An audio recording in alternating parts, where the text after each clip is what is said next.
Happy Friday evening, everybody. David Paul here in the KHOU 11 Weather Center.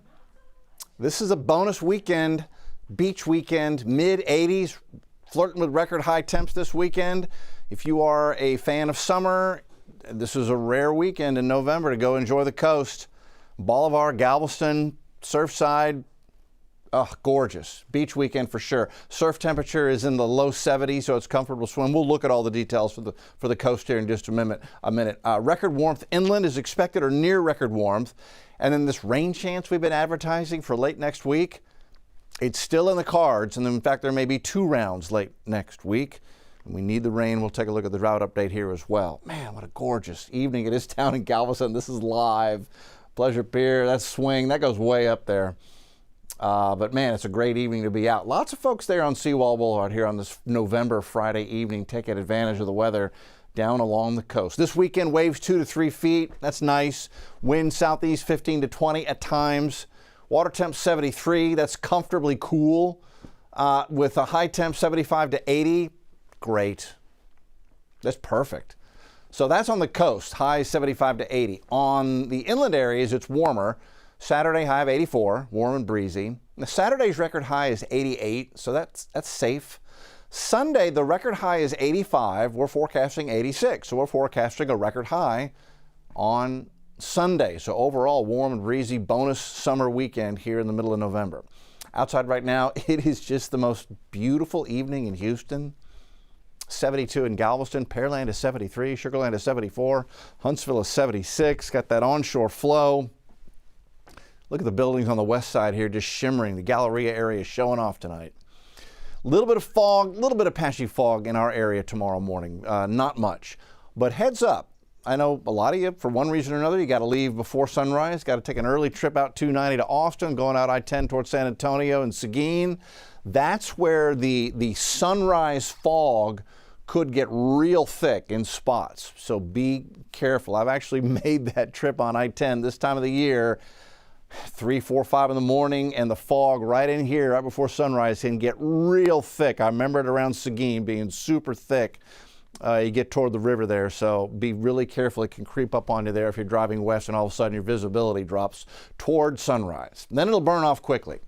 Morning lows here in the Houston area, 62, 63-ish, mild with patchy fog.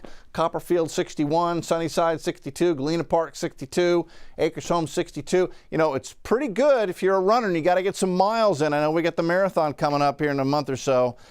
You can do it early in the morning. Meyerland 62, North Shore 62, Aldine 61 in the morning, and then it's just off the races with the temps going into the mid-80s across the board tomorrow afternoon. Columbus 86, El Campo 84, Cleveland 83, Pasadena 85. On the coast, it's upper 70s for the most part. Models are showing Bolivar 73, cool spot, Brazosport 78. You're a little bit inland there, Clute.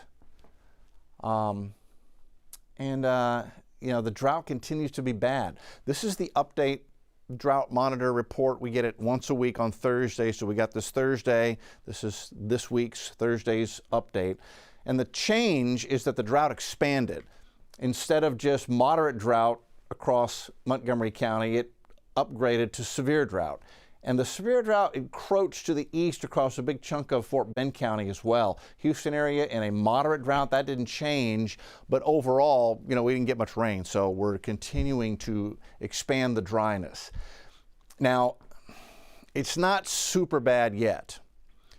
It might get bad going into spring, and this is why. We're moving into a La Niña. In fact, we're in a La Niña. There is a La Niña advisory that has been issued. So what is El Niño, La Niña? So El Niño is when we get warmer than normal sea surface temperatures here in the equatorial Pacific. Those are the Galapagos Islands. That is Ecuador. That's El Niño, warmer than normal, and that can change the flow in the wind patterns across the globe to give Houston and Texas wetter conditions during El Nino.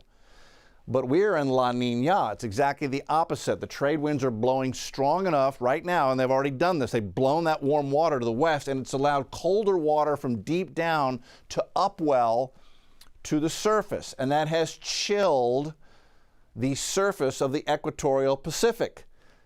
La Niña.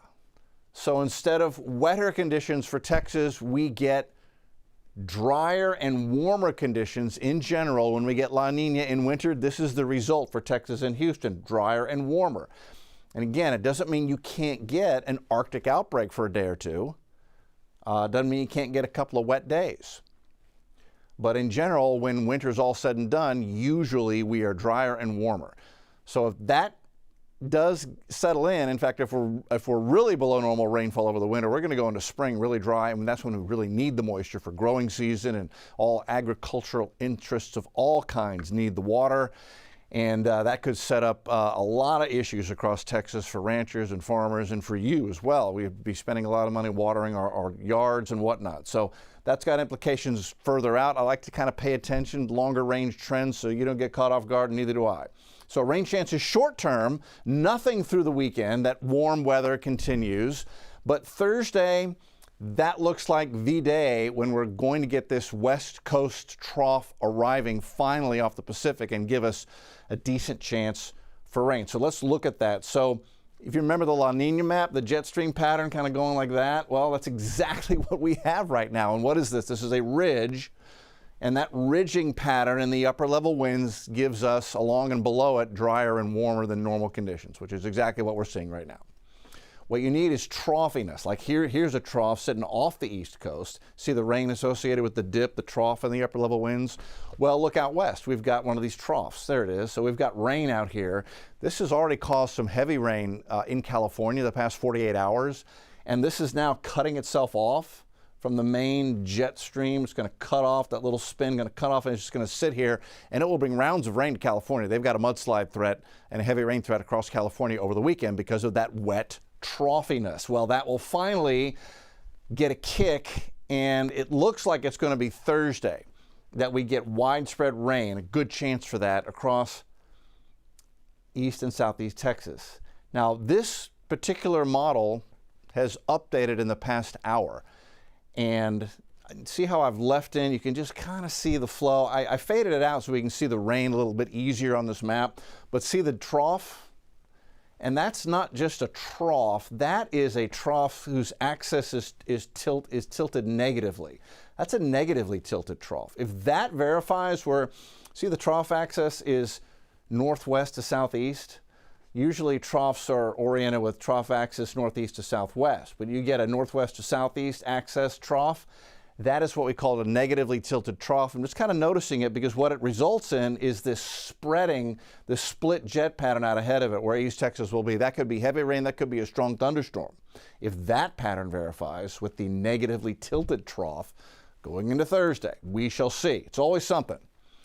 And then notice next Thursday, while hopefully we're getting some rain, there's another system hitting the west coast that models have picked up on, and they bring it on in here with another round of rain Sunday, November 23rd. So maybe a couple of rounds of rain. NOAA has been looking at the long-range patterns as well, and they believe this is going to verify. They've got us wetter than normal, a good chance for it across a big chunk of Texas, Oklahoma, Arkansas, Missouri. And we're close to the bullseye. We're out of the bullseye, but we're close to it. I like to see that. So they're thinking, yeah, we're going to get a wetter pattern coming in here. And then temperature outlook still looks much warmer than normal for us through the 20th and the 24th. That's the long-range time frame we're looking at here. After that, it just gets a little too murky to really forecast. But that's what we're looking at for the 20th through the 24th. Okay, Saturday, 63, patchy fog in the morning, and then 84. What a beautiful day it's going to be. Southeast breeze. Sunday, 86. That's your beach day. If we hit 86, we'll break the record of 85. Monday, 85. Tuesday, 85. Wednesday, 84. So we are going to flirt with the records for Sunday, Monday, Tuesday, Wednesday. And then Thursday's that 60% chance for rain rolling in. Boy, I hope that verifies because I need the water. I know your yard needs it. I know all the farm tanks and the farmers need it. And so we're kind of hoping that forecast does verify. The pattern's looking good. We'll try to bring it in for a landing for you. That's where we stand. Happy Friday. Have a beautiful evening, everybody.